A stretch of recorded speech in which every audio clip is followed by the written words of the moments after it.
Hey guys, welcome back to my channel. I am Outspoken Samantha. So today we're going to talk about a few more things in this Karmelo Anthony Austin Metcalf case. Specifically, I want to talk about something that happened at the press conference that the Anthony family held.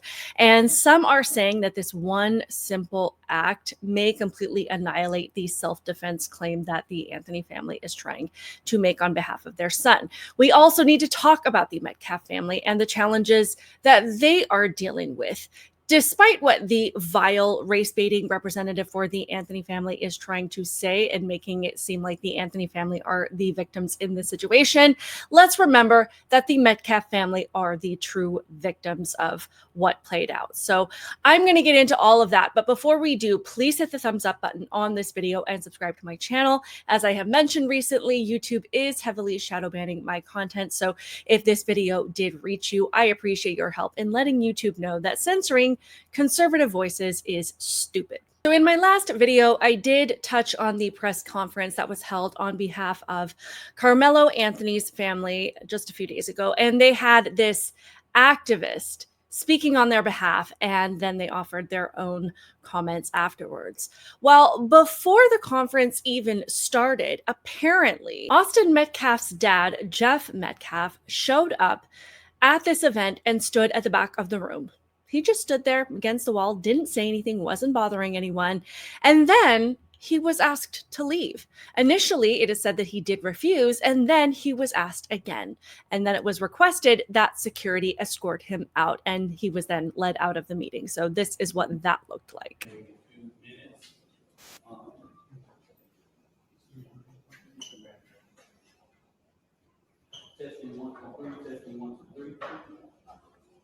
This little situation apparently delayed the press conference by almost an hour. And this is what the race baiting opportunist Dominique Alexander had to say about it. And all I'm going to say, so it don't be asked later, is that was disrespectful and just shows you all the character. He was not invited. He knows that is inappropriate to be near this family, but he did it. And so I say to people, actions speak louder than words. Now, in case you were not painfully aware by now, Dominique Alexander is an absolute joke, and we will get into exactly why in just a minute. But at first, I was kind of questioning, why would Jeff Metcalf even show up to this event? Was he trying to show support to this family? Was he trying to bridge the divide and let them know that he understands that they too are struggling in this situation? Others have said he was showing up to look these people in the eye and remind them that the words and the narrative that they are pushing has an impact on a real family who just lost their son, and to not forget that their words have consequences and that they don't get to forget about Austin as they push for donations and pretend that they are the victim. I don't know. I don't know why he was there, but I appreciated this guy's take on it. This is what people mean when they say the unalivers get more notoriety, more headlines than the person who's been unalived. Austin Metcalf's father wanted to be at the press conference where they were going to shine a light on and defend and talk really good about Karmelo Anthony. He wanted to look these people in the eye, as any father who just lost their child to the hands of somebody would want to do. You want to see them make their excuses. You want to see if they have any guilt or any anguish or anything in their eyes. And when he arrived, they put the press conference on hold. They asked him to leave. Me personally, I think he should have said, "Touch me and see what happens." Now, I would have supported him saying that, but I also understand that would have not helped the situation.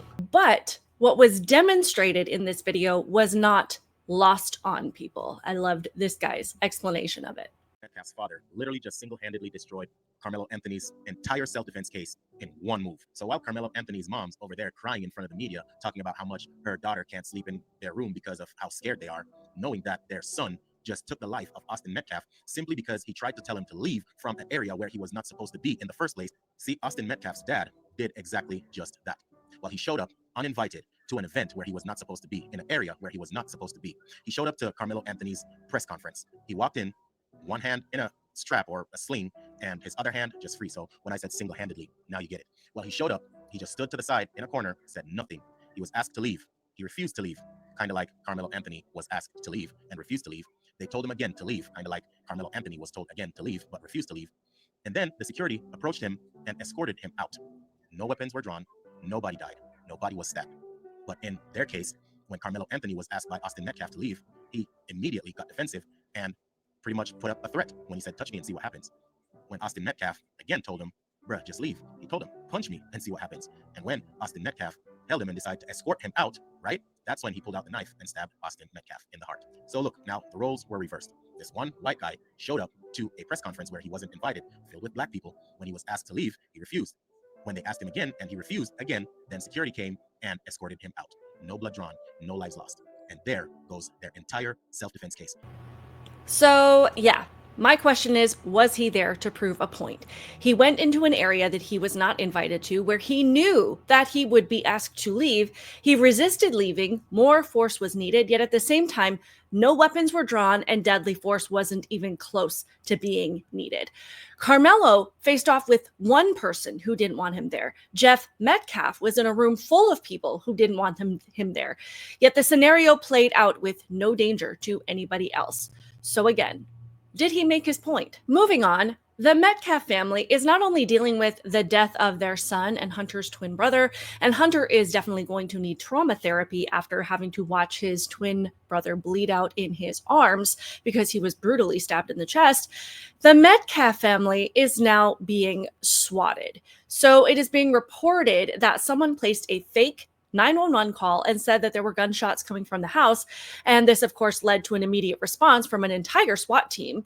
And as we know, fake SWAT calls can be interpreted as a form of attempted murder because the idea is to make the officers believe that the scenario is so violent that they need to be ready to use their weapons upon arrival. So this was Nancy Grace going into that situation. Austin Metcalf's mother's home was swatted. What happened? Nancy, it's almost like a media blackout when it comes to the victim's family. At 8 o'clock at night, SWAT, they get a 911 phone call giving the address of Austin Metcalf's mother and saying somebody has been shot in the mouth. And this person stays on the phone for an extended period of time until SWAT can get out to the residence. They surround it. They build up the whole blue shield around the home. They're trying to get in touch with Austin's mother, Megan, and they can't get her on the phone. Well, her phone isn't working right now. SWAT didn't know if she had been killed. They didn't know if there were people inside the house. They sent a drone inside this house that has been swatted, Nancy, to go through every little thing. And of course, they didn't find anybody in there and they were able to clear the home. This is how this family is mourning, going through police, coming in thinking they're being held against their will and being trashed. So yeah, there are evil people targeting this family because they are so filled with racism and hostility that they think their kid being murdered was justified. But now they need to take out the whole family, apparently. People who do this and agree with this are truly sick in the head. There is no other way to describe it. Next, we need to talk a little bit about the Anthony family donations and these fundraisers that are going on. Now, I did talk about previously that the Anthony family has received almost $500,000 in donations since their son killed a white kid. And it has been speculated that they used the money to move into a new home valued at almost $900,000. A new vehicle was spotted in their driveway, which some are saying is a gift for Karmelo. Their home is being showered with gifts from Amazon from their supporters who like to see white kids murdered, apparently. And apparently this means just turning the perpetrator's family into, a house full of Christmas gifts.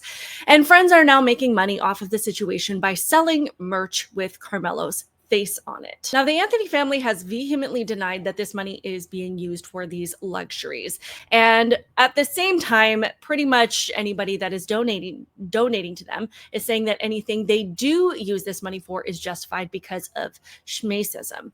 Well, while we don't know if they use these donations for a new home, what we do know is that they quietly updated the language of the fundraiser to be a little bit more vague so that they aren't obligated to use it only for their legal defense. Now, this was the first description that they had. It says, "This is the official support fund for Karmelo and his family during the challenging and difficult time. The narrative being spread is false, unjust, and harmful. As a family of faith, we are deeply grateful for all of your support during this trying period. Your prayers and assistance mean more to us now than ever before." So that was the initial blurb at the top of the fundraiser. Now it says, "Support the Anthony family. We are grateful for your support during this incredibly difficult time for Karmelo Anthony and his family. This fundraiser has been established to provide comprehensive assistance to the Anthony family as they navigate the many challenges surrounding Karmelo's case. The purpose of the fund: while legal defense is a critical part of the journey, we want to make it clear that this fund is not solely dedicated to legal expenses. The funds raised will also support a range of urgent and necessary needs that have emerged as a result of this situation, including, but not limited to, the safe relocation of the Anthony family." As we know, this family lives in Frisco, Texas, which is a really nice area. They may have used their own money to move, but they know that this $500,000 is coming to them. So maybe it will be used to pay rent in the future, which would make both the claims of them not using the money to move into a new home and using the money to pay for a new home both true. Now let's talk a little bit more about this clown of a representative that they have asked to speak on their behalf, because I've seen several attorneys say that they need to run from this moron as quickly as possible. As I outlined in my last video, Dominique Alexander has a long criminal record. This man has beaten a child. He has beaten his partner. He served time in prison for grand theft. His organization, the NGAN, has also been under investigation numerous times for fraud. So he's not a lawyer. He doesn't understand the law at all. So he accuses everyone else of being an opportunist. This guy meets the definition of being an ambulance chaser in situations that involve Black people versus white people.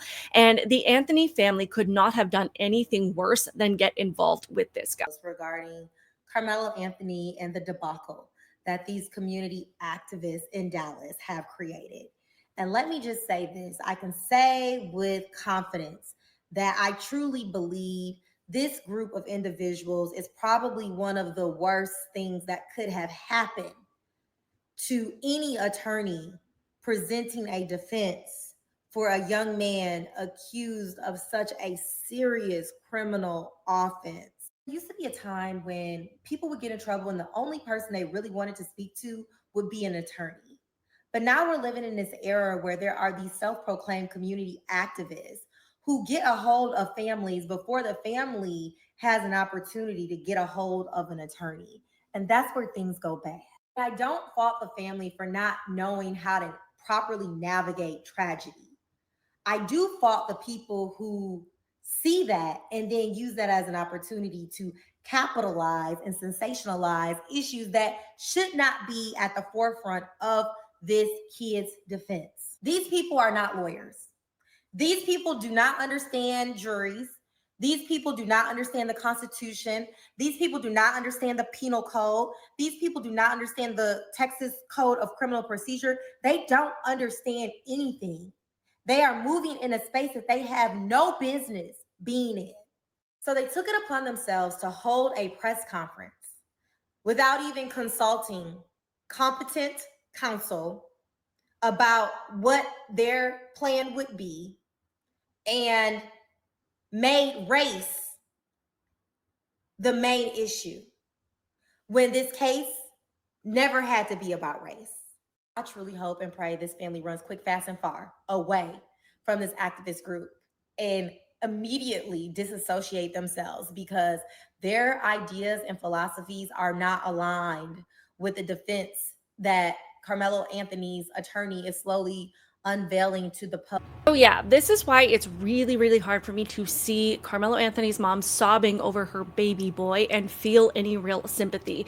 If they had someone speaking out who was interested in fairness and the law and could actually discuss this situation without calling people who question the self-defense claim racist bigots, then I would have a little bit more sympathy. But when you bring someone in like this, it says to me that you align with the false BLM narrative, and it makes you look like someone who is grifting off the situation because you were lucky enough to have your kid pull a knife on someone who was white. Because Black kids do this stuff to each other all day, every day. And if it had been a Black kid that Carmelo had attacked, you wouldn't even know who Dominique Alexander was, and you would not have almost $500,000 coming your way. The last thing I want to touch on is a lot of people have asked why the many witnesses to what happened between Metcalf and Anthony have not spoken out, and why people who knew Austin Metcalf personally have not said anything publicly. Because it has been reported that there is cell phone footage, that there is video footage of what happened. And we also know that nothing happens these days without like 100 people filming it on their phones. Well, this lady, who has a lot of friends and family that live in Frisco, Texas, because she used to live in that area, had this to say about it, and I thought it was kind of interesting. Wondering where all the videos are of the people who knew Austin Metcalf, and why aren't they speaking out? Where were the people that were there underneath the tent as well? I've been wondering the same thing. We live in Texas. We used to live in Garland, which is close to Frisco. We have family and friends, and we know some kids that go to the school. So I reached out to them and I said, hey, what's going on? And what I was told is that anyone who was there that day on the track team, or was there that day, and even people that weren't there but knew Austin Metcalf, are being threatened. That's why you're not seeing them. They have not signed NDAs. They have not been threatened by their school or anything. But it is outside forces that are making threats that if they come forward, that they will get the street justice. Obviously, I have no idea if that is true, but the reason I included it is because based on all of this and how these situations have played out in recent years, where the mob gets to dictate who gets to talk and what narrative is acceptable, and anyone else with information or views that does not align with what they want to be out there, it makes absolute sense to me that people who know what happened do not feel safe speaking out. This is mob rule. It's not justice. It's social justice, not justice. It is supremacy, not equal application of the law. And this is the type of system that Dominique Alexander and anybody who aligns with him and BLM, leftist, woke activist narratives, this is what they want. So don't let them tell you that they want the truth to come out and a fair trial, because I guarantee that they have decided that this is self-defense. And if any other verdict is reached, there will be riots and they will get violent. Anyway, that is all I have for you in this one. Please let me know your thoughts in the comments below. I know I have talked a lot about this case in the last few days, but it is all over my newsfeed, so it has been really difficult to get away from it. That, and this just seems to be one crazy thing after another. So I wanted to stay on top of it. But again, drop your thoughts in the comments below. Please hit the thumbs up button and subscribe to my channel. I appreciate you guys so much for being here. Keep it real, and I will see you in the next one.